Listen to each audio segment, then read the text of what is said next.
Hey guys, what's up? I know I did sort of a conclusion video to the whole Ackie Monitor breeding process, but I thought it would be nice to do sort of a reflection video. Something that if you're a first time breeder, you could watch this and hear what I have to say about my experience breeding for the first time, so maybe it will be a little easier for you.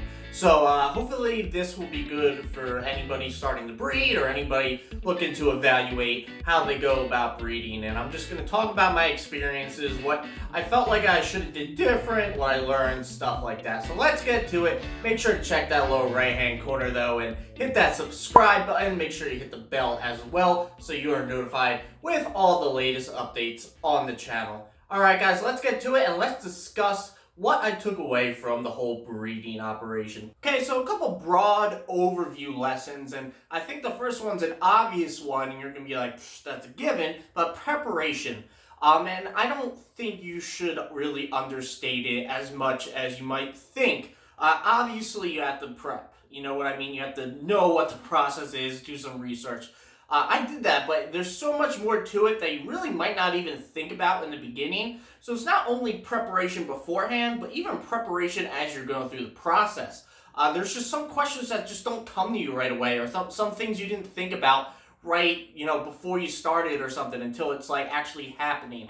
So do as much prep beforehand as possible. Think about all the questions, even at the end of the process when they're hatching. Think it all through, try to get all those big questions out of the way, and just also be ready that you might not have all the answers when something happens. Like I said, you might not think about every possibility beforehand, and you might be in the moment when it happens. So those are things you have to consider, but definitely be as prepared as possible. Going further on the whole preparation thing, it's nice, and I haven't done it yet, but to invest in proper equipment beforehand. I used a DIY incubator, which did the job overall, but definitely made it a lot more difficult than if I was to use sort of more proper equipment. Just things that make it easier, more stabilized environment for an incubator, let's say, or something, because, in DIY incubators, sometimes the temperature range is often it's not really universally one temperature, so you got to be kind of finicky where you put the eggs and stuff. So I definitely think it's worth properly investing in the right equipment beforehand. DIY will get the job done, but you will have to pay attention probably a decent amount more than if you got some commercial incubator or something like that. There's a lot of good commercial ones out there that have fans and stuff and just really make your job a lot easier. So that's another piece of advice I probably would have told myself and I think is worth doing. Another broad overview thing that I think is very important to remember, especially if you're sort of emotionally attached to the process and you really care about the reptiles and how their well-being is that some things are just beyond your power. And it's unfortunate, but that's life.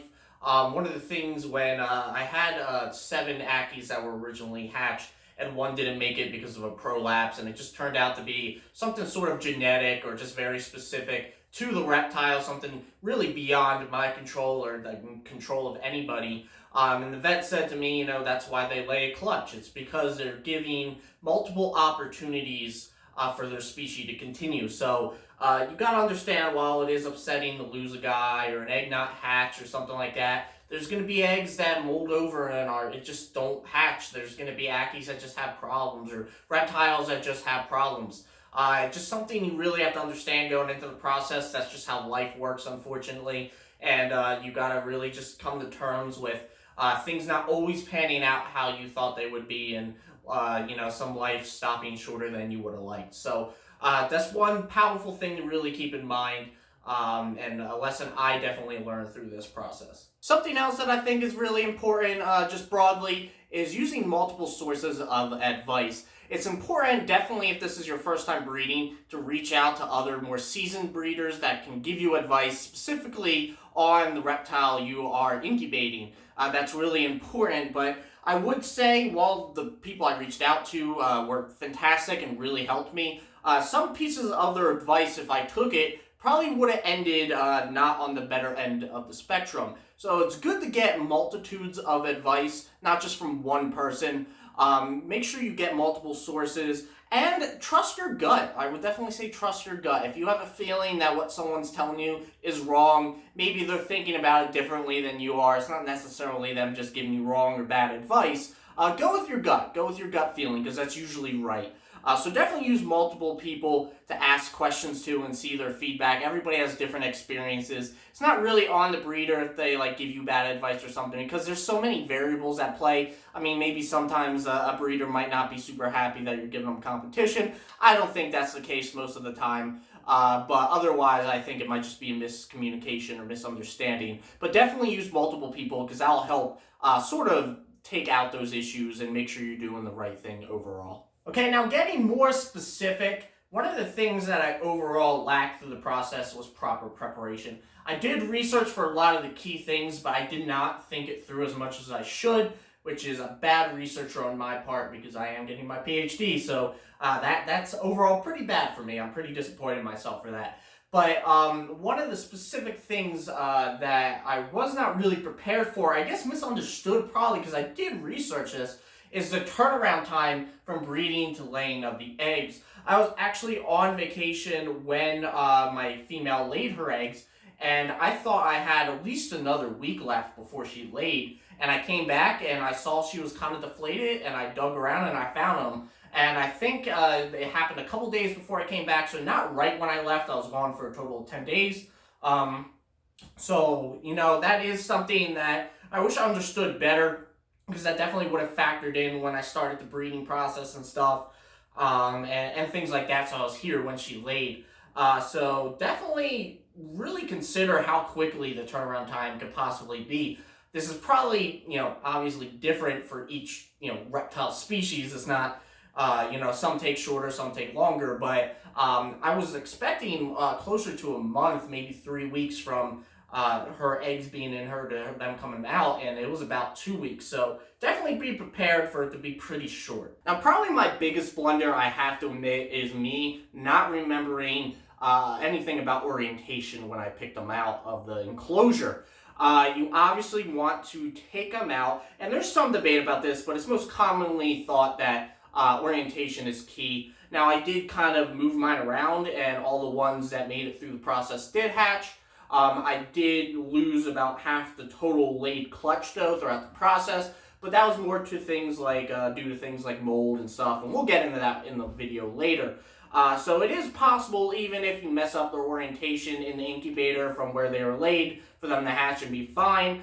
But definitely try to like keep the orientation correct. And this whole thing I'm saying is, you know, when they're laid, where they're laid, the position they're laid in, that's what you want to keep their position in the incubator. You don't want to change it, move their rotation or anything. A lot of people will mark it too with a safe marker, just so they know what was upright when they got in and such like that. So you want to make sure when you remove them, you put them in the incubator in the same position they were when you removed them. I knew that actually before I removed them, but sort of in my lack of preparation, like I said, not prepared for them to be laid that quickly, kind of just threw it out of my head. So definitely remember that though. I think even though it's not essential, it's probably a good thing to do. Now this might be a specific thing to Ackies, but one thing that I really wasn't prepared for, did not really understand enough of, I guess, for Ackie eggs, was the balance between it being wet and dry, the humidity. If it got too dry, there was a lot of dents that would form and such. But if it got too wet, you would have a higher risk for mold and stuff. So there was really this struggle, this almost war in the incubator between being too dry and too wet, and just it being off a little bit would send things into chaos. I really had to pay attention to that. I really had to think that through and make sure when there was a lot of dents, I got water in there quickly and I undented them. But when they sort of came fully undented, I kind of held back on that water a little bit and didn't do more than need be. Or oversaturate them even. It's not even a thing of mold, it's also just giving them too much water. So that's something that probably you have to consider if you're dealing with a species that you have to have humidity with when they're incubating and such. I don't know if that's a universal reptile thing. I do know that's there for Ackies, but that's something I really struggled with just going through and making sure I achieved that perfect balance. It was hard, and I think a proper incubator would help to sort of achieve the right ratio of stuff too. So I think that kind of adds to getting the proper equipment, even if it's more expensive than a DIY or something. Unless you're more seasoned, I guess. Now, a really important method I learned was the towel method. And a couple people commented on videos about it. I did some research and found that a combination of different sources got this information to me. But being that I needed to undent eggs when they got too dry, and just adding hydration and humidity to the incubator box, or whatever you want to call it, that the eggs were in wasn't doing the job by undenting them, I learned about this method. And basically what you do is you wet a paper towel, wring it out, and then lay it on top of the eggs. I personally would spray the top, the inside top of the box the eggs were in, so it would drip onto the towel, and that kind of helped. I don't think you necessarily need to do that because the towel will probably just soak up any moisture in there. But basically, after you hydrate and put moisture, add water to the container, you put this wringed out, sort of wet, pretty much damp paper towel over the eggs, put the cover back on the lid of the container, and they'll absorb the moisture and kind of lay them, on top of the eggs so the eggs get them directly. And that worked out really well. I mean, so quick of a turnaround time from it being dented to fully round. It was just amazing how well that worked. If it wasn't for that, I don't know how the eggs would have went. I think that was sort of a life-saving method throughout the whole process. So that's a great method. Do more research on that, but that helped me out a ton. Now, one problem I encountered that I could really not find any sources on, and even talking to seasoned breeders, some breeders didn't even know about what I was talking about, and that's mites on the eggs.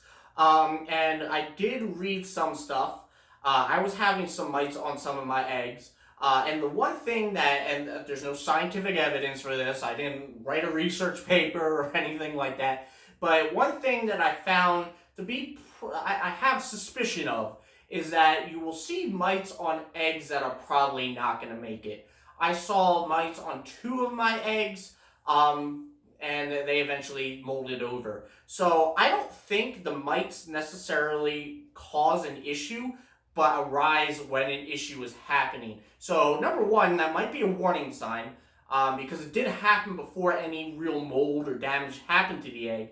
So that might be a good sign that, you want to take this egg out, put it in quarantine, pay attention to it a little bit more. But there was not a lot of information on these mites out there.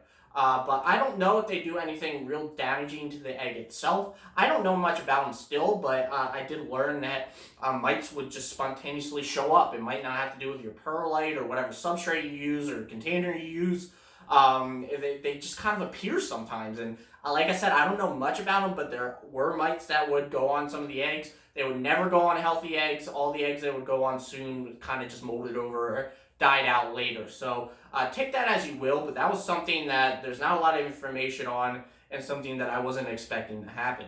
Another thing I wasn't super prepared for entering the whole process, or really even thought about, was sort of mold and fungus counters, because that does happen a lot, at least for me, especially I guess in a DIY type scenario.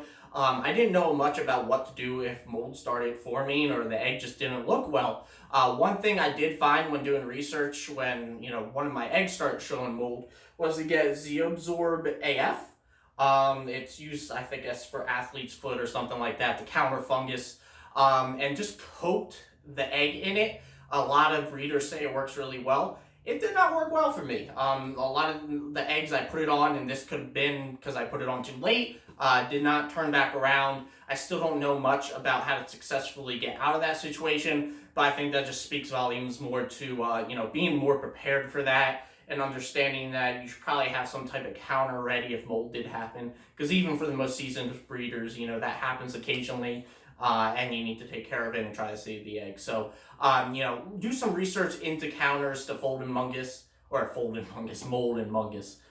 Look, I just reversed the M from, okay. Anyway, you know what I'm saying. I obviously can't speak today, but definitely, go and research that, understand that, because you'll probably need it at some point. A quick note, because this is something I really didn't think too much about. But make sure to understand that you probably need a second container as a quarantine container to put in the incubator if an egg is showing signs of mold or anything bad. You don't want this to reach onto the other eggs and sort of affect their health. So, you know, something is moving over and something, but you still want to try to save it. Make sure you have another container ready that you can move it to, so that way it doesn't affect the other eggs. One other note, and this really isn't health related, but one thing I observed, and it kind of worried me initially, and I just want to clear the air so people don't get worried themselves, is that when I candled my eggs, I saw veins, but they didn't look as obvious and sort of blatant as a lot of eggs online. So don't be discouraged if you're not sure if the veins are veins or really anything about that, if they don't look as healthy or as vibrant as others online.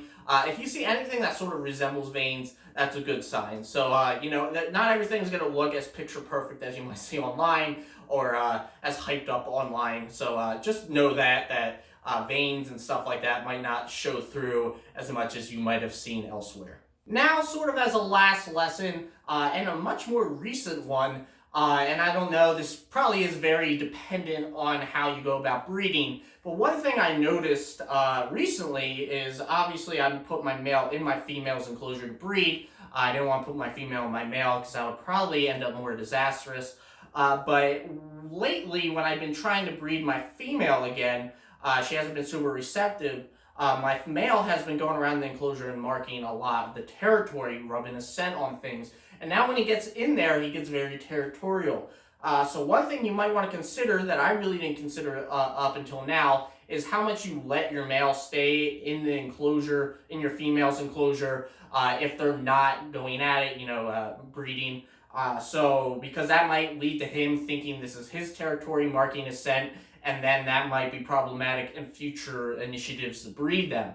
I don't know if that's the case yet. I have a suspicion that it might be because I have seen him rub his scent around, and last time I put him in, it did not go that great between the two of them. So we'll see, but that's something to maybe consider. If you see him rubbing his scent and stuff, and they're not really interested in each other, maybe remove them sooner than later. Because that probably might end up to more problems in the future. So if you have any more information on that, let me know as well, and anything you could say to back that up, or if I'm maybe overthinking it, because that's sort of a more recent suspicion I'm having, but it seems evidence-backed in my opinion or in my observation. So let me know, but you might want to be wary about that. I might have to exchange some items out and stuff to make him not realize his scent was marked there.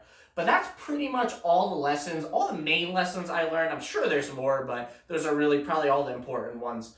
So I hope this would help a first-time breeder, specifically a first-time Ackie breeder, since I know some of this stuff was more related to Ackies than any other reptile. But I think the overarching themes is be prepared, try to have the proper equipment. It'll make things a lot easier and a lot less stressful. And definitely always remember that things are not always in your control and life just happens sometimes. So I hope this was helpful. Like I said, I hope you enjoyed. Make sure to check that lower right hand corner and subscribe if you really did enjoy this content, and hit the bell as well. I hope to see you in the next video. Alright guys, see ya.